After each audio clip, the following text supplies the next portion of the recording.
శ్రీకృష్ణుడు చనిపోయిన తర్వాత అతని గుండె ద్వారకా సముద్రాలు దాటుతూ పూరి నగరాన్ని వచ్చి చేరుతుంది. శ్రీకృష్ణుడిపై బాణాన్ని సంధించిన జర విశ్వాబసు అనే పేరుతో పూరిలోని ఆటవిక ప్రాంతంలో జన్మిస్తాడు. అలా సముద్ర తీరాన్ని దాటి కొట్టుకొచ్చిన శ్రీకృష్ణుడి హృదయం విశ్వాబసు చేతుకు దొరుకుతుంది.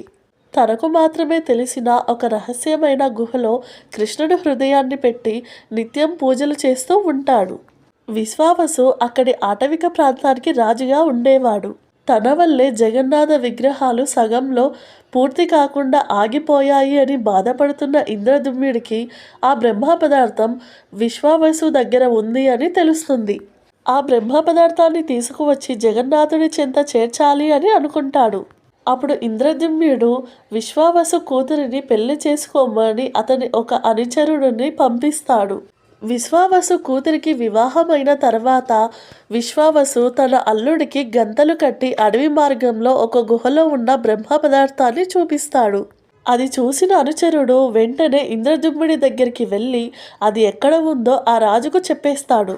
అప్పుడు ఇంద్రద్యుమ్నుడు తన మొత్తం సైన్యంతో విశ్వావసు రాజ్యానికి వస్తాడు.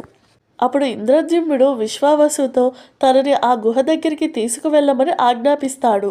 రాజు చెప్పడంతో విశ్వావసు అందరినీ ఆ గుహ దగ్గరికి తీసుకొని వెళ్తాడు. కానీ అక్కడ ఎవరికి బ్రహ్మ పదార్థం కనబడదు. అక్కడ విశ్వావసుకి మాత్రమే అది కనిపిస్తుంది. అప్పుడు ఇంద్రదుమ్నుడి ముందు శ్రీకృష్ణుడు ప్రత్యక్షమై ఈ బ్రహ్మ పదార్థాన్ని విశ్వావసు మాత్రమే చూడగలడు, అతని మాత్రమే ఆ బ్రహ్మ పదార్థాన్ని నా చెంతకు చేర్చగలడు అని చెప్పి మాయమవుతాడు. అలా బ్రహ్మ పదార్థం పూరి జగన్నాథుడి ఆలయానికి చేరుతుంది. ప్రతి 12 నుంచి 18 సంవత్సరాలలో నవ కళేబర ఉత్సవం జరుగుతుంది.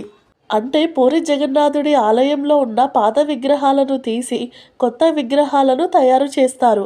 అదే సమయంలో ఒక వృద్ధుడికి కళ్ళకు గంతలు కట్టి శరీరమంట పట్టు వస్త్రాలను చుట్టి ఆ బ్రహ్మ పదార్థాన్ని ఒక విగ్రహంలోంచి మరో విగ్రహానికి మారుస్తారు. ఈ విధంగా తీయబడిన పాత విగ్రహాలను మళ్ళీ మట్టిలో పూడ్చిపెడతారు. మీకు కనుక ఇన్ఫర్మేషన్ నచ్చినట్లయితే లైక్ చేసి మన ఛానల్ని సబ్స్క్రైబ్ చేసుకోండి.